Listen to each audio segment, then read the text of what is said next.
is going on, Hawk heads and fans united? We are back, baby. Crushing it. Absolutely crushing it. 2 amazing, outstanding wins on the back of a 4 home game stretch. Corey, my man, the vibes were absolutely immaculate in the West. Oh, so good, mate. And we're back. We're back in a big way. Can't wipe the smile off my face. We're rolling 15 wins already. I think 15 wins gets you to the playoffs. I've done some of the mathematics, so I'm pretty excited. Just got to keep it rolling. Hawks got to get that top 2 finish. But like we do every week, mate, terrible day to be a beer. All right, so we've got a couple more beers for the crew. Again, going back to Sika, local one in Unanderra. I'm going to crack open a strawberry and watermelon sour. I like it sour, especially on a hot day. Let's see it. That's good. What do you got, Sammy? I'm sticking with the sour theme today, Corey. I've got the Ocean Eyes Sour. Now, it's one of their limited edition products, but keeping with the summer theme, keeping with the cool Wollongong Ocean. It's a very tropical thing with banana, coconut, pineapple. Very good, mate. Very nice. Tiny little can there, little throwdown. Yeah, nice. Little pocket rocket. 7%. Woo! 1.4 standards. All right, hope he doesn't slur his words the rest of this podcast, but we'll see how we go. Let's look at that first game. We played Tassie Jack Jumpers at home. Coming off a couple of losses, we were desperate for a win here. And the boys bounced back. It wasn't overly impressive victory, but a solid game. The thing I was probably most happy with was with them keeping them to 84 points. I thought it was a huge thing. And Milton Doyle, I'm a big fan of Milton Doyle, keeping him to 1 point. Incredible performance. I killed him with my multi, see? I used the curse for reverse psychology. I used the curse for good, not evil. I had him for 2 + 3s. He didn't even get one. So how good? What did you think, mate? Oh, I thought it was a fantastic game. The Hawks were a little bit better with their shooting. We went 9 for 23 with our 3 points. So a little bit better on the shooting front. Our bench, unfortunately, though, was outscored 38-21. But still an absolute standout from the bench altogether as a whole unit, lifting that energy, lifting the spirits when they come out. Big, massive shout out again to the boys, Hai Young Lee, Toddy Blanchfield, Dan Greeder, Darius, Thunderstruck Dace. Big, massive shout out to Trey Kell as well. Went an impressive 11 from 13 from the line. Wish we win by a little bit more next time against Tassie, but nonetheless, we're very happy to be back in that winner's circle after that game. So happy to be back in the winner's circle. Kel was great again. Wasn't overly super impressive, but one thing he does really well is his ability to get to the line when we needed scores. A couple of times in that game where I felt like we were dominant, but Tassie got it close, and I was a little bit worried if they get the next bucket, we could get a little bit nervous and lose this game when we shouldn't have really lost it. But Kel got himself the line, knocked him down, 11 from 13, super impressive. Just has that ability to get us home. And, yeah, super excited about how he's going to go playing going forward. Yeah, and looking at the game that we had last night, Corey, the New Zealand game, that was, honest to God, the best first half I've ever witnessed in my life. Yeah, 50 points in 14 minutes and 69 in the first half. Now, that is a record for the Hawks in the 40-minute era. An absolutely unreal performance. Incredible. I was just in shock watching the game. I remember looking up and I turned around to Sammy and said, we got 50 and there's 6 minutes left in the second quarter. Crazy. And we could have actually got more than 69 if I'm being honest. We slowed down a little bit towards the end. I think we were at 63 with 3 minutes to go and only got to 69. So super impressive. Darius Days, spectacular. In that first half, it was a bit of a breakout game. We called him Powderfinger a couple of weeks ago, saying these days may not have turned out as we planned, but we've changed his name. You've changed his name. I've changed his name, and he's cottoned onto it. So Days of Thunder. Days of Thunder. So hey, bring the thunder. He was spectacular. It was great to see. He had a bit of swag about him. His confidence was up. But even towards the end of the game, he had a couple of threes he missed, and sometimes he would have shied away, but got him the ball in the corner again. He was open. He shot that ball. He knocked it down. It was great to see. But, our man, smell the Kel. Smell the Kel. I don't think he's been more nasty than he was last night. Spectacular performance. He had, I think it was 24 at the half. and we were like on 50 watch, but obviously you got put on ice a little bit and chilled in that third quarter a little bit, which is good. So got more games coming up. But again, spectacular, doing everything he always does, hitting threes, getting to the hole, getting to the line. Oh, an incredible floater on an M1. Unbelievable shot. That'll be on the highlight reel for sure for the whole NBL, not just for the Hawks. A spectacular shot. He ended up with 31 points. A real special performance from Kel. Yeah, and speaking about threes, Corey, as well, we went 15 threes last night, 44%. Yes. Our rebounds, we had 44 to 32 against New Zealand. And for someone who's got the supposed best player in 7'7" Taco 4, mate, it looks like he was eating tacos out there. Honestly, he was 5 from 5. He was absolutely shocking. Our O boards were 17 to 3. 17 to 3 O boards. Huge. Absolutely huge. So getting those second chances is huge for the Hawks. In the end, like I looked at the stats, we had 26 more shots than New Zealand. If you're shooting the ball more, it's obviously going to lead to you getting more points. So spectacular performance from the Hawks. I know they slowed down a little bit in the second half after having 69. Didn't really rack up and had under 40, I think, in the second half when I'm thinking about it. So didn't really matter, though. He did get a lot of the bench guys on, which is good. We've got a game on Monday, so I know he's trying to protect those guys. So we just need to get the win. Our percentage is so good already. Building on that percentage is probably not very necessary for us, but we just want to keep those wins rolling. So a really, really impressive performance from the Hawks. And look, while I don't think the win percentage is necessary, when you're coming down to the final stretch and you're looking at for and against and ladder leadings and all the rest of it, to only go to a single-digit margin in that game, and our bigs only scoring 6 points between the two of them on 3 for 15. Yeah. I know Lockie finished with 6 rebounds and 6 assists. That was great. Froling finished with 6.6 rebounds and 2 assists. It was fantastic. But at the end of the day, those boys need to get in there and get it done. Yeah, it's going to come down to crunch time, and we're going to be playing Perth. We're going to be playing Tassie. We're going to be playing the Kings in the next couple coming of games, playing against a strong Melbourne United squad who are just under us, looking to jump us. Those boys really need to step up, especially crashing the boards, getting in there, getting it done off the paint, finding those mismatches whenever they can is going to be their strong suit, and just rolling it into that point. 100%. Like, we're going to take a positive out of that. That our big guys didn't necessarily have a huge impact on the scoreboard. I still thought, especially Lockie did some good things when he was out there, took a great charge, crashing the boards. I'm sure he would have got quite a few offensive rebounds. So I still think that was a decent performance. Froling was a little bit off, I have to say. Seemed to lost a little bit of confidence, but I'm sure we'll find that back. But the best thing is that what I'm loving about the Hawks this year, it's not always the same guys who are getting the job done for us. We do tend to share it around, so maybe it might be Froling's game against Adelaide. Who knows? But that's what I'm loving about the Hawks this season. Everyone sort of steps up when we need it at different times. Yeah, and we've said it quite a few times on the podcast already, and a lot of people have actually cottoned on to it and have come up to us and gone, yeah, you're absolutely right, boys.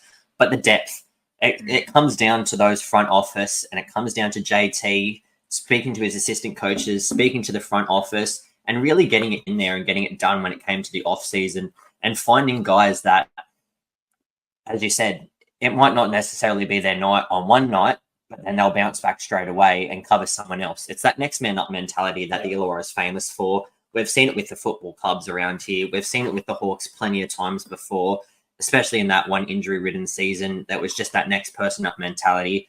And it's something that JT's really been working on with the boys, and I'm absolutely loving it. I'm just hoping we can get it done in Adelaide. Yeah, tough one. But let's move on. Now, we've been trying to start a campaign, mate. Like, this is probably our biggest thing other than the no chip talk. We want to bring back the theme song. Now, when I told you about this, you didn't really know about the theme song. No. It was brought out in 1990. And I remember being a youngster going to the Snake Pit games, and they play this at the start of the game when the guys are running out to the court. It's just great. So last week we tried to play a little bit for you, but we realised that it didn't come too good through the audio. So we're going to fix it this week. We're going to show you a little bit of snippet of the original one, but we've also come up with a newer version. All right. So courtesy of our main man, JD, who's at the Tassie Takeover, he's used a bit of AI action, And he's come up with, I'm a big country fan. I love country. Country is taking over the music world. Please. We've got a little country version as well of the theme song. We want you guys to have a listen. Tell us, maybe get onto our socials on Instagram and give us a little idea of which one you prefer. So let's take it away, my man. Let's go. This is the original.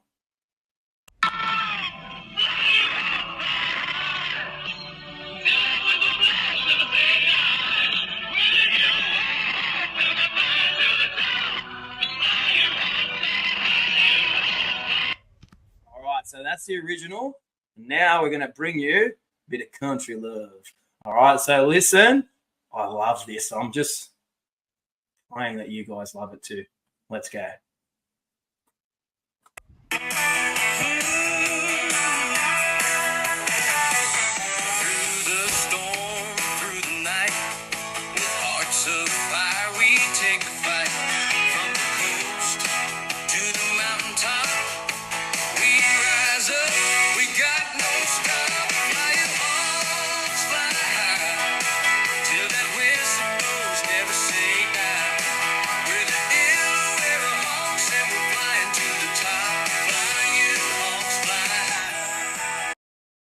Wow, good.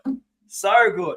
All right, we're going to start this campaign. We're going to push it. We want that song played at the game. So get behind it. Bring the theme song back. Let's go, Hawks. Bring it back. Bring it back. Coming into this finals time. Yes. We go on about the passionate 13 fans in that crowd. I know the Tassie boys still are holding that one against us. But we're selling out. We're selling out games. Yeah. We're getting people in seats. We're absolutely smashing it in there at the moment. The fans are getting into it. Pringles are on board. Fans are loving it, getting down there. We've got MCR back as a jersey sponsor. Things are looking up for the Hawks. What better way to bring it all back, finish off the season than we started with the theme song back. Bring it in. We got to bring it in. But let's move on, mate. This week we want to do a little bit of fan Q&A. So we've got some fans who've put some questions onto the socials, and we're going to answer those questions. So what's the first one, my man? So the first one that we got come through, it came in two parts, and it was from Big Man K Simonite. Ooh. Now, his first question, he asked us, Corey, our favourite jersey of all time. Now, he didn't say favourite Hawks jersey of all time. Oh. He said favourite jersey of all time. Okay, tough one. All right, well, I'm going to go Hawks because we're a Hawks Hangout, so I'm not going to bring anything else in. My favourite Hawks jersey of all time is a bit of an old school one. It's the old Cooper Tools Hawks one. It had a big red line across the middle and the Illawarra written in white. It was mainly white jersey. Just as a big fan, I'd love to have some sort of version of that. I know they've probably done it in the past, but bring that back for a heritage jersey. I'd definitely love that. What about yours? Oh, I can't go wrong. You see it sitting behind Corey over here, but the red Steelers, Illawarra. Nice. You cannot go wrong with a red jersey that is absolutely clean. It's got the two white pinstripes on it, the beautiful cursive Illawarra in the middle there. We had two impressive wins in that jersey during Hoops Fest. It's just a Steel City throwback like the ones that they had when LaMelo was playing for us. It just represents the Illawarra to the best of their ability. And, yeah, it's been my favourite so far. Love it. It is fire. Well, what about next question? His next question. Now, he said top 5 players of all time. And again, as we are an Illawarra Hawks podcast, we're going to do our favourite Hawks of all time. Now, obviously, like we say with a lot of our other segments, this is just our personal opinion. You guys may have different players. You may be old school and like the old school players. You might be young and only know the new players. You might not be familiar with the older players. So, once again, it is very much just our own opinion, but you've got 2, Corey. Yeah. Tell me your 2. All right. So we want to have a little bit of variety in these 5 that we spoke about, looking at different things, not just necessarily the best players, but who we just liked and for different particular reasons. So I'm going to start with who I think is the best import the Hawks have ever had. We only had him for 1 season, but he was spectacular. So I think this guy's probably the most talented player the Hawks have ever had, and it's Doug Overton. So some of the older fans like myself would remember Doug. I remember as a young fella going to the Hawks and in the warm-up seeing him like shooting logo threes in the warm-up, like nailing 6, 7 in a row. But he was just spectacular. We weren't a very strong team there, but he carried us to a very, very impressive record in that one season. And he went on to play in the NBA, had solid minutes in the NBA, and also went on to coach in the NBA. So he's got pretty good pedigree there. Dougie Overton, quality player. I'm sure a lot of people out there will agree. The next one for me, a couple of reasons. He was a great player, but also a really great guy. He had great values and great morals. Really, really liked him. Rodney Clark. So Rodney, he came to the Hawks. We weren't ever known as being a super high-scoring team. I believe Bevo was the coach back then, and he had a high-octane offense that was pretty much revolving around Rodney's ability to shoot that three. He would pull up in transition at times and knock them down. But one thing I loved about him, back in those days, it was if the team scored over 100 points, you got cheeseburgers. It wasn't the missed free throws. It was over 100 points. And Rodney had an ability to make sure he hit that bucket to get us over 100. He'd do his cheeseburger celebration, biting into a cheeseburger. Loved it. He was good. And we had a little chant I remember for him. You can't stop. You can't stop. You can't stop the rock. I just loved it. He was a great dude. Who's your guys? I think I'm going to outdo you with the import one, Corey. Ooh. I think I'm going to outdo the import one. Okay. And purely for the fact that this young man, when he came to us, he had all of the world looking at him. Okay. And I'm talking about MB1, LaMelo, Big Baller Ball. The things that kid has done for not only the Illawarra Hawks themselves, but for the NBL and for himself and the brand of basketball in a whole has been immaculately huge. And as someone who got to witness a lot of his games, it was the first time we ever got to more than one home game in the season. We went down to the Snake Pit, watched the Indigenous game against the Hawks in a preseason tryout. Absolutely smashing it. Was throwing under the leg lobs against the backboard and throwing it down with one hand, jumping off one leg, throwing it down with one hand, pulling up from half court, shooting threes. The kid was absolutely insane. Whilst he didn't get much game time, we weren't really the best.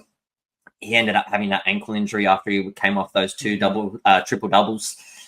You know, regardless of him not completing the season and then declaring for the draft and leaving and going and, you know, recovering from the injury and then getting drafted by Charlotte, the ramifications that he still had was huge. Like, we've come back from America recently. My family, we were over there. My dad was wearing a Hawks jersey in LA, and we went to a Lakers game, and straight away people were like, oh yeah, you guys are from Australia, Hawks. You know, that's where LaMelo played. And the fact that people recognized where we were from already, it just attests to the things that Next Stars program has done. Yeah. It's the perimeter path now. Forget the G League, forget going through college route and all the rest of it. Players are drawn to coming over here and incentivizing to play the most physical game outside of the NBA. It is the most physical league that there is in the entire world besides the NBA. And players love it, and that's why they keep coming here. And speaking of, Timmy Conrad, he was just an absolute beast of a player. He had been there for so long. He mentored LaMelo. He had all of these other kids that have come through and mentored him. I'm sure a lot of the young blokes that are watching this podcast, they've had training camps with Timmy Conrad. I know my brother and myself have had training with him. He was just one of those Hawks that stood for everything that the Hawks were about. And he still does. He still comes to the game. He still represents the Hawks and the brand that the Hawks are. He's just an all-around absolutely fantastic bloke. And he's the most caps Hawk player in history. And he's been through some tough times with the Hawks too. He's also had some good times as well. But I like those guys who sort of stick around when it's tough, don't look to go elsewhere and chase a title. He was a stalwart. He's been quality. One other thing on LaMelo Ball, though, is probably the guy who he only played 12 games for the Hawks, but it's probably the most impactful 12 games in NBL history. Yeah. So, and if you're listening, LaMelo, I know you might tune in every now and again. You might want to buy the Hawks. I heard we've the owners pulled out, so there's an opportunity, mate. I remember last time you were in the mix. Come back, big baller. Big baller brand right in the middle. And our last one to round out our five is the man Glenn Saville. He comes to the games a lot too. He's actually running a bit of a look like me at the moment with the sneaky little mo. So I'm loving that Sav. But he's got to round out our top five. He was probably he represented Australia. He was part of our 2001 championship team. I know he left us and went to the Kings. It's disappointing, but he came back to us, so I'll forgive him for that. Super player for us. Could do everything on the court. Probably one of the most well-rounded players the Hawks have ever had. Could do a bit of everything, shoot the three, get inside, rebound, push the ball on transition. Special talent, Saville. So, yeah, we had to have him in our top 5. Look, his jersey's hanging in the rafters. The throwback jerseys this year were a homage to their 98, 99 jerseys as well. That team was just unstoppable back in the day. Even Saville himself, like we still see him in and around at Hawks games and all the rest of it, and fans still love him. They still thank him for everything that he had done. You're still living in your glory days of the previous championship, like Brian Goorjian himself. It's just one of those things. Championship we've got, mate. We've got to go with it. It's Foundation Club. We've only got one, so just please one more. Just one more. Hey, I'm not. I didn't say it. No. What? Come on. No chip talk. Come on. Let's move on. We'll move it on to the next question because there's no chip talk. Next one comes from my main man, Steve Delaney, super coach. Now, this guy's one of the greatest coaches going around Illawarra region. He's a super guy. I was lucky enough to be involved with him with the South Coast Marlins. 2025 is the year of the Marlin. Don't you forget it. His question was asking about how we're going to learn from those couple of close losses we had against Southeast Melbourne and Cairns. Moving forward, do we have the nous to come up with the big play at the end of game plays to finish off teams and get the win? And he suggested like playing through Kel. And to answer that, I have to agree with Steve. I think it's really important that the Hawks end of games, they play through Kel.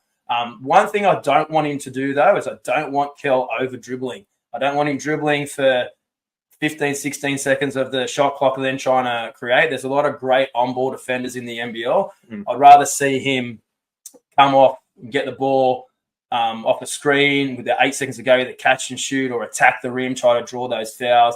I think he has the ability to do that rather than dribble for 16 seconds and then shoot a late three in the shot clock. Not a huge fan of that type of offense. I'd like to see a bit of ball movement, but I do think it's important that in those end of games, we do look to play through Trey Kell. I think that's going to be our biggest thing. I'd also like to have us a few little sneaky little inbounds plays as well that we could use at end of game things. You saw Melbourne the other night against Sydney run a very nice inbounds play to get Jack White a layup to win the game against Sydney. Be nice to have some of those moving forward because I know there's going to be some close games and you want to be able to go to those plays and know that you can execute them. But, yeah, I agree with Steve. I think it's super important that we play through Trey Kell at end of games. Yeah, and we saw a little bit of it there the other night, Corey. We had Hai Young Lee just get this beautiful pass over the top, reverse finish underneath the basket. Things like that is what's going to start to win us the games in crunch time. Small 1% plays, playing till that final buzzer, as we've said before, getting it in and getting it done. Get it done. Speaking of, time for everyone's favourite segment of all time. This time for Get Up or Get the Hell Out. Oof. Now, this week's Get Out. Coming back to last week, flipping it on its head, we're going to go with Dave O'Hickey's comments in the media the other day. We want to keep the underdog status. We are the Foundation Club. We have come from blue-collar town, mate. Absolutely nothing. Come on. We've come from nothing. We've scrounged our way through the past couple of seasons. We've come so close, yet so far the past 3 seasons. This year was all about the Hawks. And Corey, you've made me be a firm believer of this now, and I'm going around telling everyone. We've got everyone on board from 4-year-olds to 90-year-olds. No chip talk. No chip talk. All right, super important. The reason why, okay, I've been a long-suffering fan of the Hawks. Don't get me wrong, I love them. I've had so many great times, but there's been so many times where you just can't get it done. No. So I'm a firm believer in just let's get it done. Don't have to talk about it. 1 week at a time. I know Hickey came out. I know a lot of people are like, oh, it's great. It's refreshing to see confidence in the players and say what they believe. And I get it, but you can talk about that amongst yourself. I don't think it needs to be sort of said in the media. I think be confident with each other, come out and play hard every week. But if you talk about it and start saying, yeah, we've got the team here, I really think we're going to win the championship, you're just putting a target on yourself, I believe. Yeah. Because if it goes wrong, they're going to say, "Oh, look at you, you look silly." At the end of the season, you can have your interview and say, "I knew we were going to win with this team." Say it after you've got the job done. Don't need to say it. Be humble. Just say, "Yep, I believe in this team. I believe there's 6 or 7 teams in this competition who can win the comp. We're right in the mix with them. If we play well and things go right and we stay injury-free, we'll be every chance." But just don't think you have to be starting to call it that we've got a championship here. We love our little quotes on the show, Corey. We love our little shows. You had your one on New Year's. Yes. I've got my one for today Okay. to do with this. Now, it goes out to the late, great Kobe Bean Bryant. Job finished? No, job ain't done. The job is not done. Get there, get it done. Then we're locking down the streets of the Illawarra and we're partying all month long, mate. I'll tell you what, the beers are on me at the Illawarra. Oh, my God, you heard it. If we get it done. You heard it first. Hawks, boys, I know you're listening, boys. So if we get in and get it done, the beers are on me, all right? I think Sammy said he'd shave his head as well. I did say I'd shave my head. And get a Hawks tattoo. Why are we bringing this up, man? Well, no chip talk. All right, but who should get up? My get up goes to flex it. Days of Thunder, baby. Yeah. Absolute He's beast. back, baby. He back is in a back. big way. Oh, my day. Oh, he was absolutely incredible the past 2 games. Dad and I looked at each other in the Tassie game and we were like, you know what? We feel like DD's going to have a great game tonight. He's going off. He's going for 24 and 12. Didn't quite get there. Still had showings. Still had an absolutely fantastic performance. 22 and 6, I think he had. He had 22 and 6 last night. Yeah. He had 12 and 6 the night before. Yeah. But that New Zealand game, man, how can you stand at the edge of the court, shoot behind the backboard, and then off and in? That was his game from then on. That was it.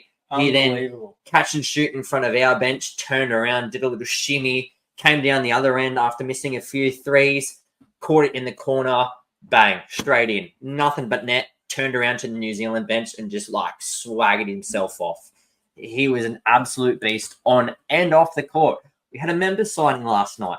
Got to go up and speak to the great man himself, and he was just an absolute legend. He represents everything this club stands for. He's embraced it fully. He has filled that spot, and a big, massive get up to him for another outstanding game to come. Mate, that was a good segment, but you said that was a favourite. No, everyone knows what the favourite segment is. Flog watch, baby. Flog watch. So this week we are playing Adelaide. All right, so I've got a couple of nominees for you, mate, for Flog watch. The first one, Montrez Harrell. So the big guys come over from the NBA, former 6th man of the year. Dude can play. But he's sort of come out in the media sometimes, bagged the NBL a little bit. Mate, I don't think anyone's bigger than the game or the competition, okay? I know you're a big name, whatever, but you can be humble. He does seem, I know he's one of those guys that when you're in your team, he's in your team, seem to love him, but he does like to have a little bit of a carry on after he scores or blocks someone, and he likes to get the crowd going. I get it's good, and I know the NBL's loving him. He's got highlights, but, man, he's a flop. Second nominee. You can tell me who you're going to choose. Second nominee. Now, this guy can play. Don't get me wrong. He can play. But being a former Sydney King gets his flog rating up. Yeah. In the WFA, the World Flog Association rankings, he'd probably be top 10. But I'm telling you, DJ Vasiljevic. Now, the dude can shoot. Don't get me wrong. I think he's a great player. I think he's potential to play in the Boomers, but I just can't look at him with his no neck, no good. He's I don't know, just got something about him. He's just got that arrogance about him. He's on that borderline of confidence and arrogance. I think he's closer to the arrogant side. He always seems to play well against the Hawks. This is what I was afraid of, Corey. You've just called out the biggest 2 players, and we'll get into it in our preview in a second. You've just called out the 2 blokes that the Hawks cannot seem to maintain on the best of days. Do we really think it was a wise idea to go with that? Probably not. But who's your bigger flog out of those 2? Come on. Is you're the deciding vote? I think Harold's done wonders. I think he's very similar to what LaMelo has been. He's very similar to what the imports have been lately. He has come in and he has taken the game to the next level. Yeah, but His presence, these comments that he's making in the NBL and bagging the NBL out and this and that. Come on, mate. I get it, but also at the same time, so you're going to say nothing is worse than a former Kings player. So you're locked in. So DJ. DJ. So DJ is probably going to go off for 50. You're on the flog watch. The curse of the flog watch. But I'm going to say one person who definitely is not a flog on that team, Sunday Dash. Now, he's a former Hawk, but that dude, one of the great humans. I know that the Hawks used to go to the great, his boy Elroy Burger Joint, if you're ever in the Gong. Oh, great, go see Lockie and the team. Unbelievable burgers, but great vibe there, and they do great things for our community. The Hawks would go in there, they get to eat for free. And the Hawks would go in there. Obviously, when you get to eat for free, you're going to go there, have some food. But Lockie would tell me that Sunday would stay and say, mate, he'd offer to pay every week, but they'd never take it. But he says, if you're not going to take my money, you're going to clean your dishes. So you go back and clean the dishes at his boy. Like Sunday, big shout out to you, mate. Really great guy. He played for the Hawks and LaMelo's there, and I know LaMelo was a big fan of him too. Yeah. Really great guy. Get him back. Bring back the Dash. Bring back the Sunday. Take him. I'll take him back. Speaking of Sunday and the 36ers, we've had a stretch of 4 home games. Yes. We're 2-2. Yes. We're coming up against the bogey team. They're the only team the Hawks have not managed to get a grasp of this season. We are 0-2 against them. Now, I've crunched the numbers, Corey. Mm-hmm. Our first game was 100 to 102 went down at the WEC. Yep. We then got handed our absolute asses to us in our biggest loss of the season, 93 to 79. Yep. Now, the total combined points in that has been 193 to Adelaide to 181 to us. Yep. Now, for the 4 of their starters, besides Sunday and whoever else they usually put in there, the main 4 that they keep in there, Isaac Humphries across both of those games has been 25 and 13 and 0. He's been absolutely killing it. He's been crushing it on the inside. He's just been getting it in there and just absolutely dominating in that paint. You just called him out on Flog Watch, and the numbers are already proving it. But DJ, he's been 41, 11, and 6 in the past 2 games against the Hawks. That's almost a quarter of their points that have come just from him.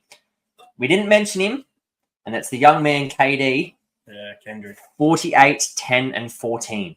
He had one big game against us, I remember. Yeah, 33 in one game. Yeah, I think that was the one in Wollongong, so that was a huge game.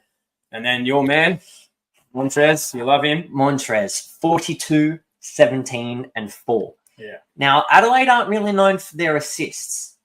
It is very... Once I've got the ball, I'm going in there and getting it done. Yeah, Kendrick Davis is about the only one who likes to really move the ball. DJ is not a big fan of passing. So they do play a lot through Kendrick. Sometimes he can go off, but often he's happy to pass first. I think in this game, a big thing for us, the Hawks have been getting a lot of points in the paint. I know last game we had 15 threes, which is great for the Hawks. And when we do that, like I said in previous podcasts, if you're doing that, you're going to win a lot of games. But the Hawks are still being, when they didn't hit many threes, they're still racking up some score. So I think we're the highest scoring team in the paint across the league. Yep. But I believe that Adelaide is probably the team who has the best chance of reducing our points in the paint. They've got that 3-headed monster in Harold, Humphries, and Martin, so HH&M. They're huge. So that's going to be tough for the Hawks to get. So I think we really need to shoot the ball well. So hopefully if we can have up at 10-plus threes, that's going to benefit us. We've got to limit DJ and Kendrick Davis there. They're probably 2 best perimeter players. If we can limit their threes, it's going to go a long way to help us get the win. So I think their starters are super, super strong. Yeah. They don't have the same depth as us, but they have a very strong starting 5, and they rely heavily on those guys. So our bench unit, which has been good at times, is going to really have to step up. So when they bring on their guys who come off the bench, sometimes they only go about 7 or 8 deep, Adelaide, but when they bring those bench guys on and we've got our guys, they're really going to have to take advantage of that. So hopefully when the big 3-headed monsters have a little bit of a rest, Lockie can step in and have a decent game, and hopefully Froling can have a decent game as well. Fingers crossed. Fingers crossed. But just looking at the numbers quickly, Corey. Yes. We just talked about their starters. Now, across it, doing a rough calculation with the rest of it in there, they're sitting at about 130 points with just those 4 players. They take those 4 players off, or they keep some rotation of 2 or 3 or 4 of them on the court at the same time. They lose some scoring power, 100%. They lose it. And we have the bench. We have the depth. Obviously, we're not going to take everyone over there on a road trip with us, besides the main contracted players that we have with us. But it's time for everyone to step up. But is it also time to change what is going on? Now, Gorgian made a comment in the media the other day. I don't like our starting group. It's not working. I personally like our starting unit. I think they're very good. But in a game like this, coming down to crunch time, we're 0-2. They win. It's going to bolster their confidence 100%. Coming into a fairly easy stretch that they've got coming up. I feel this is a big game for Adelaide too. They lost the other night to Tassie. With Tassie were undermanned. No Shawnee Mack. They still got the job done in overtime. That worries me when the team's coming off a loss, and especially a game where they probably thought we should have won. Yep. So Adelaide are going to be up for this at home. They are very good at home. They're going to be pumped. They had a game recently, so did we. So I don't think the rest thing's going to be too much. No. So it's going to be very, very interesting, though. I think that they're going to be up for it, but I think the Hawks will be too. They'll know that this is the only team they haven't beaten this year, and this is the last time they're going to get to play them potentially for the players. But Adelaide, I think they're about 9-13 or 9-12. I'll have to double check that. They're sitting 8th at the moment, though. So they're going to need this win. If they go to 9-14 or whatever it potentially could be, they're going to have to almost win out to make the playoffs. And they know that at home they're very strong. So they're going to be looking to probably say that our home games are going to be the ones that we're going to look to win. And they're going to then hope to pick up some away games here and there. So I think this is going to be a super tough game for the Hawks. Luckily for the Hawks, we're 15-7. We're sitting pretty. I think we've got a couple of losses before we drop down to second even. So yeah, they should be going there with confidence and feeling free. Hopefully Adelaide are feeling that pressure of it being a big crunch game, but I think Adelaide will come out quite hard. And you'll see in my multi what I'm thinking about that this week. Yeah, and speaking of your multi. Yes. I'm not going to lie. I tried you one out last week. Yeah, it's terrible. You shafted me, Corey. Shocking. Yeah, the Tassie one was shocking. But it was the curse. The curse worked. The curse. Milton couldn't even get the flog. Drimmick couldn't even. Nah. He changed the trend. He had a shocker. So that was good. It was good. Now, who have you got for this week? Okay, I know you're probably going to keep with the theme. No, I've changed. I've actually got a Hawks player in this week. Okay. So I've gone Humphreys to get 15-plus points. I know they haven't been going through him too much, but I think they might. Froling in the past has struggled a little bit with Humphreys. So I think potentially Humphreys with 15-plus points. I've gone Adelaide after just talking about it. I think they'll come out super fired up. I think they'll win the first quarter. Then overs is a big points. It's 201.5. I know that's huge.